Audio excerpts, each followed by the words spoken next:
Alors Villas-Boas nous parle souvent de budget, d'écart entre les équipes. Il y a 1 milliard d'euros entre le Paris Saint-Germain et l'Olympique de Marseille. C'est pour ça que Marseille n'arrive pas à battre le Paris Saint-Germain. Pourtant, Marseille a battu le Paris Saint-Germain en septembre dernier au Parc. Mais on sait à cause de quoi? Parce qu'il y avait 28 blessés, parce qu'il y avait 36 Covid et parce que le PSG n'avait pas fait de préparation. Voilà, mais là, c'était grâce à lui, grâce à ses joueurs.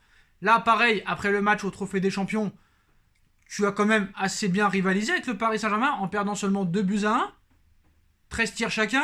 Tu as cadré plus de fois que le Paris Saint-Germain, même si Paris en soi était supérieur, surtout en première mi-temps. Mais voilà, tu as pu rivaliser. Et c'est toujours une question de budget entre Paris et Marseille selon Villas-Boas. Comme Aulas, c'est la même chose. Mais Marseille et monsieur André Villas-Boas, quand vous faites 0-0 à Dijon la semaine dernière, quand vous perdez chez vous 2 buts à 1 contre le Nîmes Olympique au stade Vélodrome, c'est à cause de quoi? C'est à cause du budget encore une fois? À un moment donné, stop.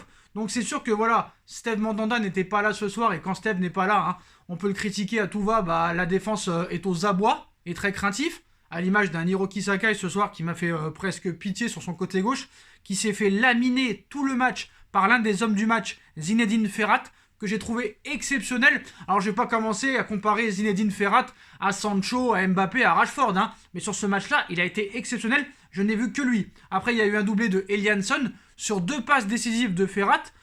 Franchement, cette équipe nîmoise impressionnante. Alors est-ce que c'est Marseille qui a déjoué? On peut aussi le penser. Franchement, le 11 de Marseille, quand tu le compares au 11 de Lyon, je vais pas le comparer au 11 du Paris Saint-Germain, mais au 11 de l'Olympique Lyonnais, au 11 du LOSC, au 11 de l'AS Monaco hier. Ben Marseille n'a même pas sa place pour moi dans le top 5.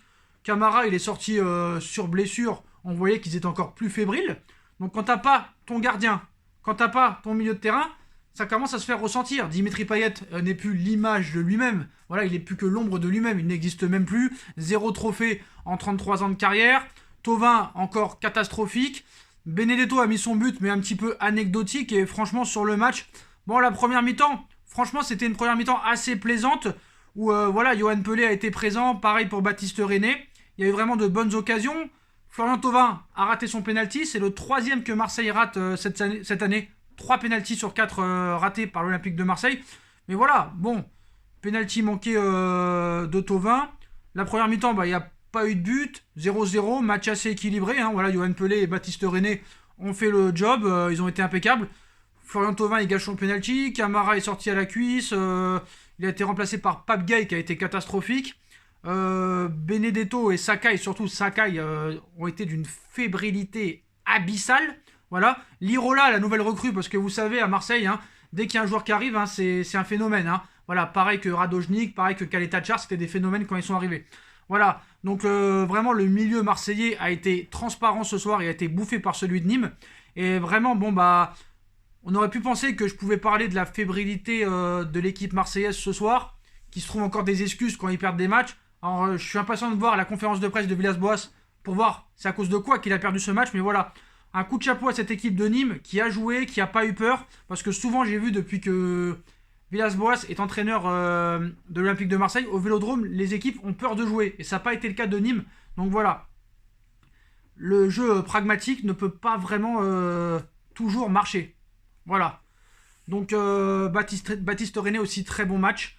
Eliasson doublé, mais Zinedine Ferrat, ce joueur, alors je vais pas commencer à le comparer à Mbappé, à Rashford, à Sancho, à Mané, à Salah, mais très très bon joueur, peut-être joueur à suivre, un joueur qui se bat et un joueur qui a ridiculisé aujourd'hui Hiroki Sakai malheureusement pour Marseille. Donc voilà les postos, donc victoire de l'Olympique Nîmois, le Nîmes Olympique, excusez-moi, sous les terres marseillaises, 2 buts à 1. Dites-moi en commentaire si vous avez suivi le match, les postos, en tout cas moi je me suis régalé devant un bon match de football.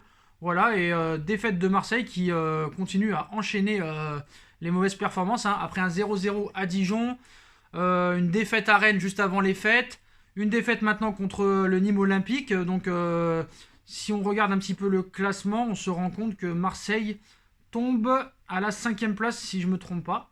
Parce que Montpellier a perdu. 6e place, voilà, Marseille est 6e, mais toujours avec 2 matchs de retard. Donc on verra les 2 matchs, qu'est-ce que ça va donner. Mais voilà. Marseille a toujours 2 matchs de retard, on verra bien, ils sont pas encore très loin du podium, mais attention, il y a quand même un écart qui est en train de se faire. Il va falloir réagir très très vite pour les Marseillais, parce que là, ils ont déjà 7 points de retard sur Lille, qui est 3e. S'ils gagnent pas leurs 2 matchs en retard, ça va être compliqué de retrouver la Ligue des Champions. Et merci Macron d'avoir arrêté la Ligue 1 l'année dernière pour nous faire croire que Marseille allait être vendu à l'été 2021 et qu'il fallait qu'ils soient en Ligue des Champions. Parce que je suis sûr que Marseille, si tu continuais la Ligue 1 l'année dernière, ils n'étaient pas en Ligue des Champions. Et surtout, pour voir ce qu'ils y ont fait en Ligue des Champions, faut mieux pas qu'ils y aillent. Ouais, les postos, on like, on partage, on commente, on s'abonne. Et dites-moi en commentaire ce que vous avez pensé du match de Nîmes et du match de Marseille. Et on se retrouve à 23h pour le débrief Angers-Paris Saint-Germain. Tchuss.